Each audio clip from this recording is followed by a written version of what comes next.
This dude today, so he was listening to the podcast, and I told a story about how I get really bad, I've always gotten really bad sleep paralysis. Really? Where it feels like someone's holding you down and you wake up and you're like, a ghost holding me. But it's been flaring up heaps, so I didn't get it for a few years, but like the last 3 months, almost every week I'll get like a really bad case of it. It's pretty fucked up. I always see the same thing. But then, like, when was it? It was like 3 weeks ago I was sleeping and I couldn't get off the bed. I knew I wasn't awake, but I wasn't asleep. And I just seen Bruno at the end of my bed kind of looking out, and I could just hear this fucking kid screaming. Oh, really? Like at my back door, though. Like just screaming and wailing. And I was like, I can't get up and I'm freaking out. Yeah. But I used to see this cunt in a top hat all the time with really long hair. And then this bloke messaged me today. And he's like, that's the Hat Man. Like, oh, great. There's some archetype where it shows up in dreams all the time or some shit. it's what everyone sees that gets sleep paralysis. It's like on DMT experiences, or you see common themes. The Hat Man, apparently, and dreamers around the world fucking looks like that, but with long hair and a bigger hat, like more like an Undertaker-esque hat. Oh, right. And this motherfucker, monsters, demons, and the jinn. I've seen this cunt so many times. Yeah, you see, it's funny. You just see common themes. And then you see shit like that, and that's when you freak out. When you see shit like that in a language that's not around anymore. Yeah, but that's what makes you believe. Okay, so that's the motherfucker there. There he is with the wide brim, yeah. Oh, but man, when he sent me that, I was like, oh, that's fucking creepy.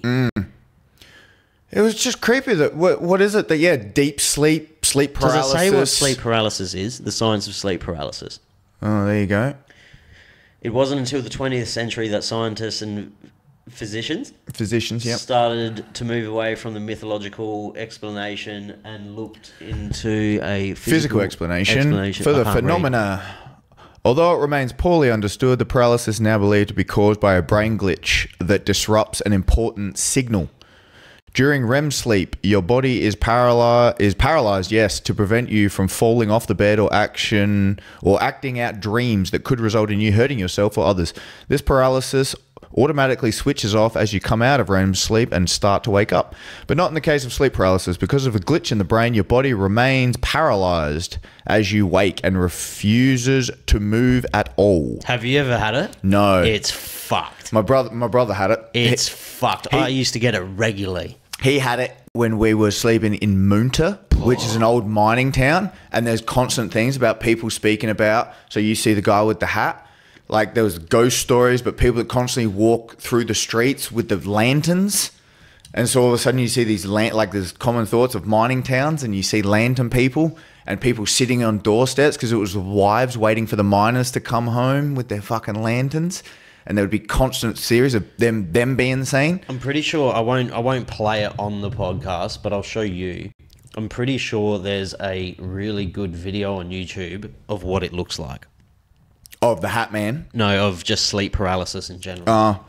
All I've heard is it's like, you wake up and it feels like someone's like sitting heavy on your chest, so you can't sit up, but you're kind of like... Sometimes you'll see something crawling up your bed and you won't be able to move. Yeah, I don't like that. It's very, very, very odd. So this here is very, very good thing of it. How long does it go for? I don't know where. Oh, you can fucking 5 minutes. But you cannot. Oh shit! But you can't move. It's just so bizarre. Yeah. But there you go. So your body releases chemicals so that you don't. But then all of a sudden you wake up. I mean, it goes into similar ideas of lucid dreaming, because all of a sudden it's like you're aware you're in a dream, but you can't do any. And you can mentally do things. You can travel through all these different dimensions, but physically you can't do anything. This is exactly what it's like. Oh, where things appear to be happening all around you, but you're still just sitting there watching it without the ability to do anything. But you have this like... Oh, that's a creepy chick. You have this fucking very... I don't know how to explain it. You just have this feeling like You know you're like it feels like you're in a Freddy fucking Krueger movie. That's what that was just looking like. It was a fucking Paranormal Activity or some shit. Like I could have sworn there was a fucking small child outside my house the other night just screaming like my name in bloody murder.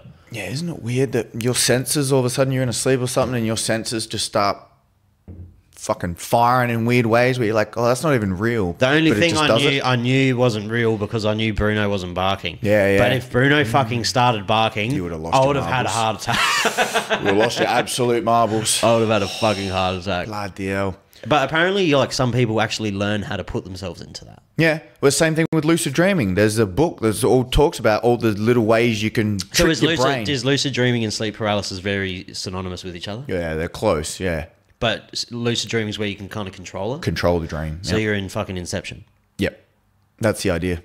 You can, I've never been able to do a real? full lucid dream, but I have definitely been at where I've realized kind of, I guess it's a little like a lucid dream, but then I didn't go, I want to do this now and do it. You're in the dream. Yeah, it's catching yourself within the dream because they say dreaming is like holding a blowing of a bubble. Wouldn't that be... It's so easy to pop, but all of a sudden, because when you dream, if you realize you're dreaming, you wake up. How many times have you had it where you're in a dream, you realize you're dreaming, you wake up? The lucid dream is when you can know you're in a dream. And you stay asleep. And then you stay asleep. Have you... Oh, obviously you would have, but I always will have a dream and I'll wake up and I'll be like... Take me back to that dream. No, Think about it hard enough. Fuck, that's over. Oh, it's over? Like Yeah, a bad yeah. Oh, yeah. Or you're like, did I do that? Yeah, or like, yeah. fucking... Oh, of course. And nightmares, mate. I only just... Oh, I guess when you... I don't know. When people smoke heavy weed, they don't really dream. They don't dream much, yeah. Heavy you don't weed. get in that REM. Yeah, heavy weed apparently knocks you out. And mine was also the amount of sleep between forcing myself to get up early for work. You go to sleep. If I'm only getting 6 to 7 hours, Are you pretty on it with your sleep? I get about 6 to 7 a night. But then weekends, you want 8. 8 to 9 is way preferable. But People function off 3 their whole fucking lives. yeah, but that's not good for you. That's not good for you. It's not good for you, but... But my dreaming, and the only time that I remember my dreams, because of the way I wake and when I go to bed, is weekends when I wake up and I've probably left my alarm on, and then I come to and I might switch it off and go back to bed. And then because but when I go back to sleep and I get that hour or 2 hours, then I go back into dreams and all of a sudden I could have a fucking vivid dream, because there's a difference. Vivid dreams, lucid dreams, they're all different. Like a vivid dream it's like you were there, but you had no control over it. You're just seeing it. You're seeing a theater play out in front of you. Whereas a lucid dream, you're controlling it. You're actually, because it's the idea that there's the separation of your prefrontal cortex, which is your rational decision-making part, actually switches on a little bit while you're still in sleep mode. So you can actually think about it with you as a subjective person. Is there like a best lucid dreamer in the world? Oh, there would be, mate. There's expert lucid dreamers. Well, you wouldn't want to be awake ever. I know, right? You'd look forward to sleeping so much. That gets kind of weird when you say, well, look how good video games get. People don't want to fucking leave video games. Below is a list of the most famous lucid dreamers who have conquered the realm. Stephen King, Thomas Salvador Dali, Chris Nolan, Richard Feynman. Brilliant minds. Yeah, I was about Richard Feynman, big physicist. Who is the most experienced lucid dreamer in the world? Alan Worsley. Okay. Do you know that cunt? No, I don't know Alan Worsley, but there you go. It's to do with the REM. Because the REM is obviously... I reckon you'd have to be really not stressed. Do you know what I mean? There's a lot. One I remember, because at this book, and there's techniques, like everything, like memory palace, anything where you're trying to get good memory, you're trying to get good at this. There is a trick that I still remember, which I never did. But when you're walking through life, the way you want to catch yourself in a lucid dream is anytime, if you know about it, then if you open a door or you open a book in a dream, it'll never be the same thing twice. So if you walk through a door and then you open it and then you walk through another door, it won't be the same door. It won't be the same room. It won't be the same experience. It'll fucking change. If you open a book, it'll be one set of pages. If all of a sudden you flip the pages, it'll be a different thing. And so if you can catch yourself in real life when you're reading or walking through doors, if you knock on the door and say, am I dreaming? And then walk through. If you train yourself enough that you try that in a dream and then you walk through from being in one experience through a door or through a portal from one thing to another, and you knock on it because you've done it in your rationally thinking state of mind, and then you force it into your subconscious or your unconscious, then you can, that's the way you can catch yourself. That's like a signpost to say whether you're dreaming. Looking at the time, you look at a time and then you look away and then you look back, it'll never be the same time in the dream. Is that like the dreidel from Inception? Yeah. Why he spins the dreidel. It's the way he can catch himself. So that movie was very well read on on lucid dreaming. Of course, mate. You're not doing a movie like that without understanding that sphere.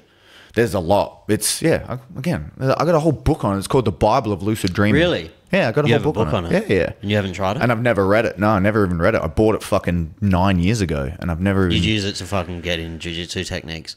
I would think that. Imagine. But no, because it's still my deep fascination of like the depths of your own mind, because the depths of other people's minds can go so far, and it ties in with only so much an individual can know. But then look at what people can do and what they can figure out. And then with the unconscious and the subconscious, which is so much of the mind. And then that tie in to you can connect to other people's minds